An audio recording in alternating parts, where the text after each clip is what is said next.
Hey guys, this is Gigi for GB. Hey, a long time ago I did a video about, Jacqueline Smith, about Raymond, France on the Time magazine. And I just want to read to you the last paragraph because I want to talk about two subjects. One having to do with the Jehovah's Witnesses stopping the preaching and also the 11.5 movement and give you an update. So let's just read the last paragraph so that we know where we're coming from. The dissenters, in other words, have moved towards conventional Christianity, except for continuing to reject Christ's divinity. For his part, Franz has not become a bitter Watchtower antagonist. There is no life outside the organization, is all he would say about the pain of his shunning. But other ex-witnesses have launched a barrage of protest publications and lawsuits. These dissidents contend that roughly 1 million people have left the Watchtower ranks over the past decade. The witnesses report that they are still growing, thanks to non-stop recruiting. Still, that success may not go on for long. They have necessarily backed off the 1975 date, but the end must occur during the lifetime of people who still remember the earthly events of 1914. With the rapidly thinning ranks of such oldsters, the witnesses confront an increasingly troublesome, self-imposed, and absolute deadline. That's really interesting. It's self-imposed. Jehovah's Witnesses brought this upon themselves. They doubled down on stupidity by saying 2014 is 100 years since Christ's reign. Instead of saying that we live in the year 2017, they say that we live in the third year of Christ's rulership here on earth. I mean, so they deserve this because they brought it upon themselves. Now, I always tell people when I talk to them privately, I tell them that Watchtower is like Sears and Radio Shack. I watch these companies and I'm fascinated in their demise because it resembles Watchtower in so many ways. But what I'm trying to tell you is that Sears, for example, we know Sears is going under and it's going down. But the problem, Sears can't declare bankruptcy because it has too many great properties, right? And the properties are worth a lot of money. And so what the CEO does, if you follow it, he's taken properties that belong to Sears and he's moved them over to a different hedge fund. So now the Sears store in your city now makes payments. Instead of to itself, it makes it to a hedge fund. See, so eventually over time, 10 years, 15 years, whatever, then when the company goes bankrupt, they'll say, well, we got nothing. Well, no, you do have, no, they moved everything. They've already shoved everything over to a different hedge fund. The hedge fund didn't go bankrupt. The company went bankrupt. So everybody's left hanging the bag. Same thing's going to happen with Watchtower if it hasn't happened already. You see, Watchtower will go into a hedge fund. They'll get the money from the Arabs, the Jews, the Russians, the Chinese. And they'll say, hey, park your money here and you can own all of our properties in this hedge fund in the United States, this hedge fund for Mexico, this hedge fund for Japan. And then what they'll do is they'll do kind of like what Playboy Hugh Hefner did. Hugh Hefner says, hey, I'm going to sell you my property, but I'm going to live here until the day I die. These are the conditions. The new owners are like, yeah, let's do it. So Watchtower will do the same thing. And they'll have people like Mark DeAnda and my brother-in-law Paul DeAnda in Yuma, Arizona, and in your city there's people like that. And they'll raise up their hands and they'll say, I move that we start sending the money to the worldwide yada, yada, yada. It sounds like Watchtower, but it's really to a different fund. So now the money starts going to a different fund. They think they're sending it to Watchtower, but they're sending it to a hedge fund. Watchtower's now already received the money for the sale of the property. And so when that congregation goes under, when they close that congregation, when they close that kingdom hall will just get sold because it's commercial property to the highest bidder. Or they'll just rent it out to a hospital, to a law firm, or whoever. Now, it's very interesting because this happened in Jonesboro, Arkansas. In Jonesboro, Arkansas, right across the street from Memphis, in Jonesboro, Arkansas, where my brother is at, there was this kingdom hall that they had. It was in the downtown area, highly valuable property right next to all the hospitals. What they did is they knew that they were sitting on a gold mine, and Watchtower duped the Jehovah's Witnesses there. Watchtower sold this property for tons of money. They go to the south side of town, nice residential, easy access to the highway, and they built a kingdom hall. The problem is that the congregations that are there, English and Spanish, are stupid because they made so much money on the sale of the highly prized real estate Kingdom Hall in Jonesboro. They made so much money that they could have built 4 Kingdom Halls in that same city. But instead of saying, hey, we're debt-free and we have money in the bank, no, they had to sign a monthly mortgage payment for the next 10, 15, for eternity. So think about that. Jehovah's Witness Corporation goes, takes valuable property, builds a new one, and throws you into another loan and keeps all of the profit. And they fill the old hall with free labor. It's a real estate scam of biblical proportions. And so that's what's happening. And so that's why the preaching work is stopping. The preaching work is stopping because there's more money being charged to Watchtower in lawsuits than money coming in. There are more people leaving Watchtower than are coming in. The writing is on the wall, and all of the people that they hire, all of the people Watchtower hires, the professionals come in and say, hey, just like this Time Magazine article says, you did this to yourself. It's self-inflicted. You know, you're not going to see any growth. All you have is liabilities. You need to start shifting all your assets because you're going bankrupt, son. And that's why they're getting rid of employees. And those employees used to do the yearbook. Those employees used to do this and that. And that's why you're seeing Watchtower, we're not doing this, we're not doing this. Yeah, because you're firing everybody. You're getting rid of all of your workers. You're getting rid and selling everything and parking your money overseas like some of you fine brothers have been doing and showing us the offshore accounts that Watchtower has. So that's my take on Watchtower going stopping the preaching work. Self-inflicted. Now, 11/5/17, the update. I want to thank everybody for the donations. Had a great donation from the Netherlands, $100. We got the message. I sent it over to Joel. I got another one from T.O., the initials T.O. I don't need that money, so I went ahead. It was quite a bit amount. Thank you. $100 bill. I went ahead and sent it over to Joel. Because Joel, we still need about $1,200, if not more. We need it for hotel rooms. We need it for hotel rooms. We need it also to help some people with gasoline to get over there, for food. Remember Jesus, he fed 5,000 people. Now, we're not like Jesus. You know, we can't turn fish and bread and miraculously double them. But we can't have people come over and not be hospitable. But we need the money also for lodging is really what we need it for. So I've already reached the majority of my goals. So if you got $5, that's all I need. You can send $5 to Gilbert@jwcrisis.org. But if you got $20, if you got 50 or 100, you can go ahead and send it to the Vast Apostate Army on GoFundMe. If you don't want to use it, do it over there because they don't take PayPal. You can get a hold of me. You can PayPal me at Gilbert@jwcrisis. I'm simply going to send the money right over to Joel. So we need to raise 1,200 minimum is what we need, so we can reach that goal. Now I want to thank everybody because whether you've done very little or whether you've done a lot, you see, since the days of Raymond, France till today, a lot of people have been putting skin in the game, have been putting their money where their mouth is, and they've been doing a lot of other things. All of it has worked in bringing the Watchtower down. So whether you did a little or a lot, and if you're not helping us out in the Warwick, that's fine too, because you can help other people out. All efforts against Watchtower are great. We just wish that you can join us to be part of it. Again, I'm not embarrassed to ask for donations, and I'm very happy that a lot of you have responded. And I shouldn't even talk about this. Because there's so few. They're a minority. They're a minority of the group. But what these minorities, when they do is they come into this website, this channel and others. I see it when I go to Parker's channel, Joel the Unwitnessed channel, and they come with an empty plate.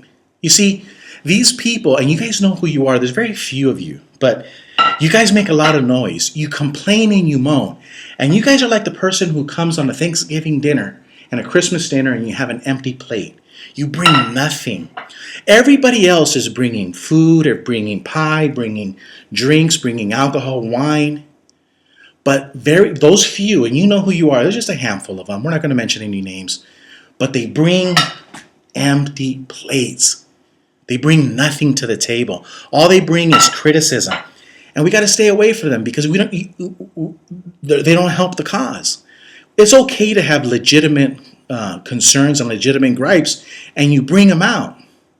And we discuss these things. And we're not afraid to discuss these things and talk about them. But let's do it openly. Let's not be like these kind. And Martin Luther King talked about it. And I like to elaborate a little bit on this because Martin Luther King was in jail and he talked about this, and I bring it up all the time, and I'll put it up there so you can see. And he talks about people who say, "I agree with you in the goal you seek, but I cannot agree with your methods of direct action." Who paternalistically believe he can set the timetable for another man's freedom. Who lives by a mythical concept of time and who constantly advises the Negro to wait for a more convenient season. Shallow understanding from people of goodwill is more frustrating than absolute misunderstanding from people of ill will. Lukewarm acceptance is much more bewildering than outright rejection. You see, the point is we know that Watchtower knows that they're evil. Watchtower is evil. They know that what they're doing is bad.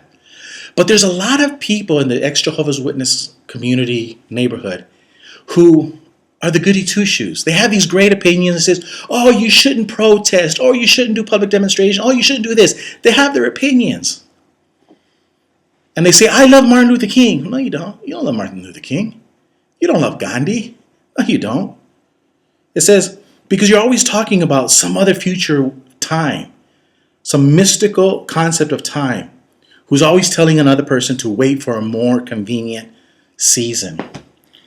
So what I'm trying to say is that if somebody's going to attack Watchtower via a website, good for you. If someone's going to attack Watchtower making videos, good for them. If someone's going to do it via protest or via a letter writing campaign, speaking of letter writing campaign, I have a Jehovah's Witness elder whose wife sent me the address of the Bible study. It says, hey, you need to send this Bible study the information about the Australia Royal Commission. Think about that. Now, someone out there is going to say, you know, Gilbert, that's not a very good way of doing it. That's what Martin Luther King was talking about. You see, there's in this fight against Watchtower, there's two types of people, and I don't want to get upset, but there's two types of people. There's pretenders and there's contenders. I'm a contender. I'm governing body. I'm a contender. But there's a lot of people who are pretenders. They pretend to be somebody that they're not. You know, and don't say I'm not governing body because I got the election. People voted for me. Okay, no time in history has a Jehovah's Witness ever got votes for governing body. Okay, and we're going to be out there, and I'm putting my money where my mouth is. I, thanks to a lot of help from you, got the 2,000 of these postcards going out right now as we speak to the neighbors of the Jehovah's Witness headquarters, and 2,500 that we're going to distribute door to door, business to business, out in the parks, and letting people know what we're doing. I mentioned Gandhi earlier, and I'm going to bring it up again. Guys, Gandhi was right. MLK was right. Jesus was right. We got to be nonviolent. We got to be non-confrontational. The first person to lose it, loses it. And don't you think for a minute that Watchtower is going to have people out there trying to get you to be upset, trying to get you to be angry, trying to get you to get into a debate. Guys, we're going to be there to have fun. There's going to be Joel the Unwitness said it the best. Gilbert, I can't wait. I'm finally going to be able to work in the ministry with you. You know, we're going to be out working the ministry like you've never worked before. When you work the ministry with GG for GB, you'll be saying, Gilbert, you are the Jehovah's Witness elder I wish I had when I was going to the Kingdom Hall. Because never have you ever gone out door to door like you have when you go out door to door with GG for GB, the Jehovah's Witness elder you wish you had when you're going to the Kingdom Hall. Don't let anybody get underneath your skin if you show up. Be positive. Remember Martin Luther King. Remember Gandhi. Remember Jesus. We always have to be peaceful. We're not going to bite. We're not going to engage in fights. We're not going to let Watchtower win. And we're going to let people know that Watchtower hides pedophiles, weaponizes family, and kills our loved ones, young and old, in hospitals. So guys, this is GG for GB. Please, if you haven't done so, and if you can, whether it's $5 to Gilbert at JW Crisis or it's more, if it's more than $5, please donate it to the GoFundMe. If you don't want to go GoFundMe because they don't take PayPal, just let me know. It says, Gilbert, I got $100. And speaking of that, I had this guy. He was a pretender. This guy was a pretender, and he was calling me, right? And I said, no, I'm not going to answer the phone because I was talking to another guy. He was a former Jehovah's Witness back in the 75. He left, and the guy has gone through hell. This guy, major alcoholic, would pass out in his alcoholism. He would pass out, go outside and look at his car to see and make sure there was no blood anymore because he didn't know how he got home. He would drink regularly, excessively to the point where he would pass out. And he told me that he prayed to Jesus and says, please, Jesus, make me abhor alcohol. And the time came where he said that it was disgusting to him and he didn't want to drink anymore. So for about 4 hours, I talked to this guy in the Awake hotline. And don't tell me I'm not a contender. I'm the only governing body member with an Awake hotline. And when I get called at 12 o'clock at midnight from a drunk Jehovah's Witness in my hometown, she's drunk, she's a Jehovah's Witness, and she calls me at 12 midnight, her husband's like, what the hell's my wife doing calling a guy at 12 midnight? And she's cursing at me. For 40 minutes, I have to hear a woman yelling and cursing at me, telling me I'm a mother because I'm GB. So for 40 minutes, and she won't call any other elder, but she calls me. But this guy, this drunk, calls me. And he says, Gilbert, $200 on its way. We used the money. We got the postcards shipped to Warwick. We got the postcards printed. We're taking them on location. That alcoholic, the reformed alcoholic, is a contender. He's not a pretender. So the guy that was on the line that was trying to get a hold of me, he's a pretender. And I said, no, I don't want to talk to pretenders. I only talk to contenders. Not people who donate, but people who work. There's people who are working. And I tell you one thing I've learned since I've opened up the Awake hotline, that people who hit rock bottom are the workers. That's why Jesus was with the sinners. Jesus was with it. I mean, the prostitute, Mary Magdalene, she became a worker. She used to work the streets. Now she was working for Jesus. She was a true worker. And then the Pharisees, they were a bunch of lazy asses. The Pharisees were a bunch of lazy asses. They were pretenders. But the contenders were fishermen. Were normal. Speaking of contenders, have you seen Cuckoo for the Truth's video? Cuckoo for the Truth is doing a video. She's talking to the local churches in Warwick and telling them everything that we're doing. That's a contender. I tell you, if you're an ex-Jehovah's Witness, you need to ask yourself, are you a pretender or are you a contender? What the hell were you doing for 30 years, 20 years, 40 years? What the hell were you doing at the Kingdom Hall? What the hell? Another one in the Awake hotline. What the hell are you doing at the Kingdom Hall? Did you not learn anything? Now is the time of action. You were trained for this when you read the Bible. You were trained for this when you studied the Bible. You were trained for this when you were going to the meeting, that there was going to be a time to act. And now that there's blood in the water and Watchtower is looking for an exit strategy and they're hemorrhaging, now is the time to fight and fight back because we are going to win. The vast apostate army is going to win. And we're going to do it by joining with contenders and not hanging around people who are freeloaders. So if you see a freeloader on the comment section on mine, or you see a freeloader on the comment section on the other side, shun them and put them in their place. This is Gigi for GB. Thank you very much. Remember, Gilbert at jwcrisis.org. Or if you want the donation to go straight to Joel via PayPal, go ahead and let me know before you donate. Help us out. All we need is about $1,200, guys. We don't want to show up to Warwick empty-handed. Thank you again for your time. And remember, well, there's nothing to remember. All right, I'll take the